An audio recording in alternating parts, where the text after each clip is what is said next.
Helmet లేకపోతే మీ ఫోన్కి ఒక్క సెకండ్లో మెసేజ్ వస్తుంది. మరి అదే రోడ్డు మీద ఉన్న గుంతలో పడి ఎవరిదైనా ప్రాణం పోతే ఎవరికి మెసేజ్ వెళ్తుంది? ఎప్పుడైనా ఆలోచించారా?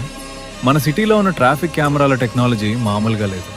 ఫైన్ వేయాలంటే చాలు సెకండ్లలో ఫేస్ రికగ్నైజ్ చేసి జేబులు ఖాళీ చేస్తున్నాయి. టెక్నాలజీ అంటే ఇలా ఉండాలి అనిపిస్తుంది కదా, కానీ ఇక్కడే అసలైన లాజిక్ మిస్ అవుతుంది.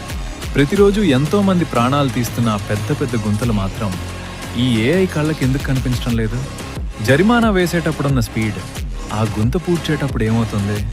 రోడ్డు డ్యామేజ్ అవ్వగానే ఆటోమేటిక్గా అలారం మోగే టెక్నాలజీ ఎందుకు తీసుకురారు?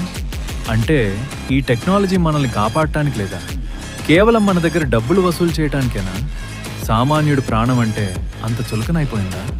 ఈ సిస్టమ్ ఖచ్చితంగా మారాలి. ప్రశ్నించకపోతే ఇది ఎప్పటికీ ఇలాగే ఉంటుంది. ఈ ప్రశ్నకు సమాధానం దొరికే వరకు దీన్ని ప్రతి ఒక్కరికి షేర్ చేయండి.